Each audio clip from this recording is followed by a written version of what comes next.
보니까 예나 지금이나 그 입시 날은 그냥 전국이 비상이에요.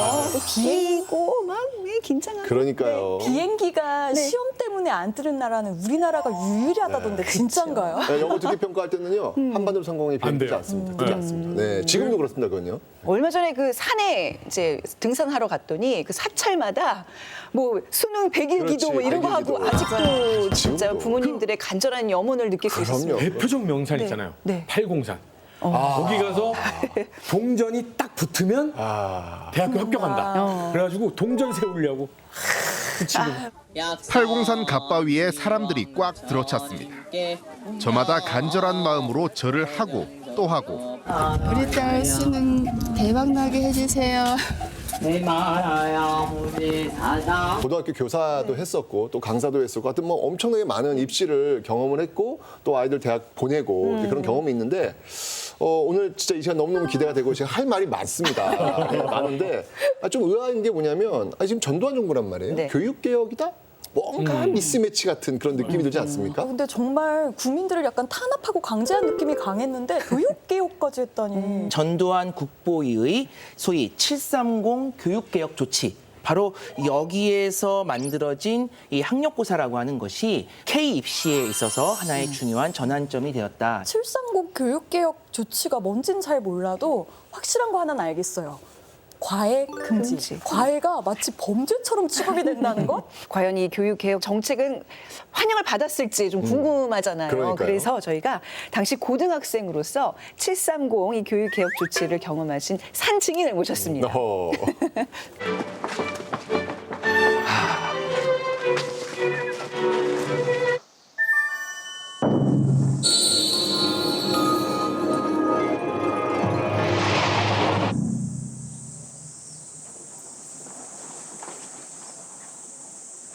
오늘 일로 피해를 보는 우리 노론 명문가 자제들이 있어서는 안 될 것이네. 교육이 어디 서책에만 있다던가. 교육이야. 밥상머리 교육이 으뜸이지.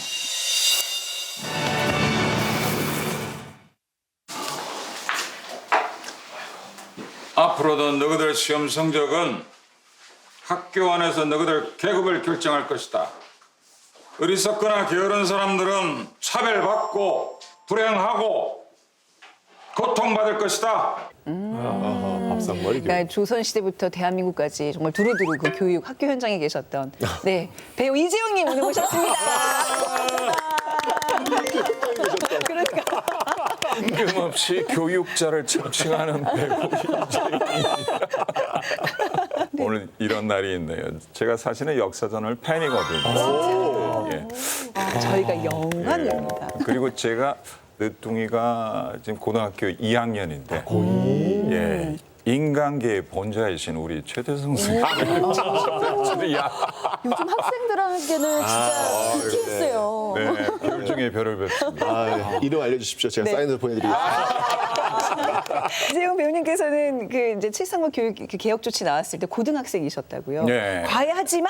막 이 얘기가 나왔을 때 기분이 어떠셨어요? 본고사를 준비하고 있다가 뜬금없이 정부에서 과외하지 말고 본고사 없애니까 니들 그냥 시험 한 번만 치고 대학 가라 그러니까 네. 혼란스럽고 서운 섭섭하기도 하고 황당해지기도 하고 네. 그래도 어쨌거나 두 번 치는 시험을 한 번으로 줄여준다니까 나는 뭐 고맙기도 하고 그랬던 기억이 있습니다. 아니 실제로 이렇게 교육개혁 이제 교육 정책이 바뀌잖아요. 그러면 제일 불만이 있는 그 계층이 당사자들이에요.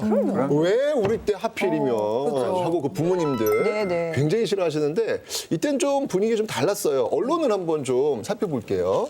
자, 이게 당시 헤드라인인데, 자, 만국과외 뿌리 뽑혔으면 과외 없는 중고 공부하는 대학으로, 뭐, 획기적 교육혁명, 뭐, 이런 말이 나오는데, 분위기 어떻습니까, 지금? 아주 좋은데요? 막 그렇죠. 다들 원했던 것 같은 분위기? 맞습니다. 당시 제목만 아시겠지만 굉장히 적극적으로 찬성하고 지지하는 그런 분위기였어요. 근데 사실 이거는 예를 좀 잘못 든 게 아닌가요? 네. 그 신군부가 가장 잘한 게 언론 탄압, 언론 장악이잖아요. 네. 당연히 언론은 뭐만 했다 하면 각하께서는 그렇죠, 그렇죠. 이러면서 찬양하는 분위기니까 당연히 이런 분위기 아닐까요? 분명히 그런 면 있는데, 근데 실제로 당시 국민들 입장에서는 뭔가 좀 속 시원하다.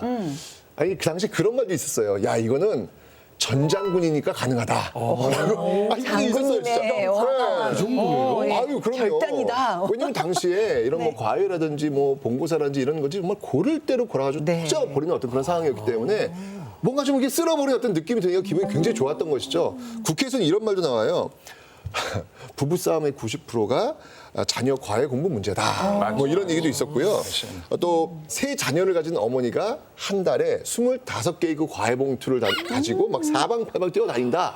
이런 얘기도 있었고. 지금 같으면은 이제 저 계좌로 이체할 텐데 네. 그때는 그렇게 못하니까 봉투로 다 담아가지고 이렇게 전달을 한 거죠. 그리고 아이들이 많으면은 자녀 수가 많으면 당연히 그죠. 뭐 과목 수도 거기에 플러스 되고 곱하기 되고 이렇게 하다 보면 그만큼 돈 봉투가 많이 나가는 거죠. 지금이랑 똑같네요. 근데 맞아요. 이게 지금 사실 지금하고 지금도 다른 게 없어요. 선생님도 부부싸움 할 때 거의 대부분은 아이 교육 문제. 얘기 안 해요. 전 그래야죠. 싸우니까. 저는 이해할 수가 없어요. 저는. 네.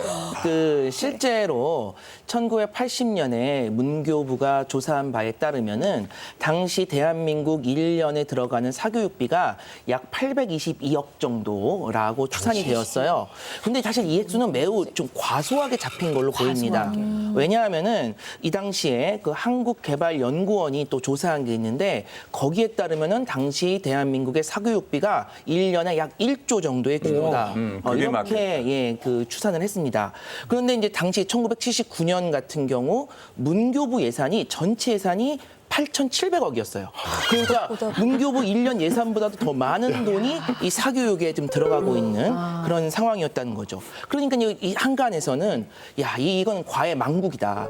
그리고 과외만 없앤다면 무조건 대통령으로 뽑겠다. 뭐 이런 말들이 이제 나올 정도로 솔직히 지금도 이 사교육비가 너무 커서 다들 부담이잖아요. 지금 사교육비가 저 26조만 시대라 그러잖아요. 맞아요. 한 어마어마합니다. 개인당 50만 원 넘게 든대요. 내 개인당. 그러니까 저는 사실 그 통계도 이상해. 아 그래요? 더 들어요 실제? 말도 안 돼. 무슨 이게 전체 평균을 내다 보니 그렇지. 실제로 저희 집에서 쓴 과일 보면요 거의 밑바닥을 물 붓게요. 그럼요. 아무 효과도 없는데. 가장 큰 문제가 지금 얘기하셨지만 과목이 많잖아요. 네. 그러면 유명한 사람이 생겨요. 그렇죠. 유명한 사람이 생기면 돈을 그냥 많이 준다고 되질 않아요. 그러면 엄마나 아빠의 인맥, 지연 이런 식으로 해서 저 사람을 우리 애한테 붙여줄 수 있느냐 없느냐가 그 사람의 능력이 되니까 야 니네 엄마 저 선생님 붙였다며 와 그러면 상대적 우월감, 상대적 박탈감 그러면 당신 뭐 하고 다니느라고 요즘에 이래? 그러면 아니 애 잘 되자고 이러는 거지 나 잘 되자고 그래? 이러면서 부부싸움. 못하는 집은 엄마는 이것도 못 해줘? 이런 식으로 다 풍비박산 나는 거죠. 지금 아이를 가지신 모든 분들이 공감하고 있어요. 저도 할 얘기가 많은데 백분토로 나는 줄 알았어요 지금. 이렇게 하면 오늘 끝이 안 나죠. 다시 지금 730 조치를 조금 볼필요가 있을 것 같아요.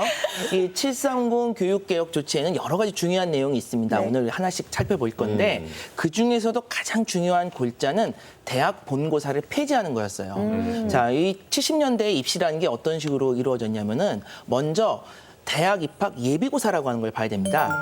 이것은 결국 이제 커트라인이 있는 시험이에요. 그래서 그 커트라인을 일단 뚫고 그 선을 넘어가야 되고요. 그 다음에 각 대학별로 가서 이제 본고사를 치르게 되는 거죠. 근데 이 본고사가 이제 너무 어려운 거예요. 자, 그래서 이 본고사 때문에, 이 어려운 본고사 때문에 결국 과외가 성행할 수밖에 없는 그러한 현상이 나타나게 된 겁니다.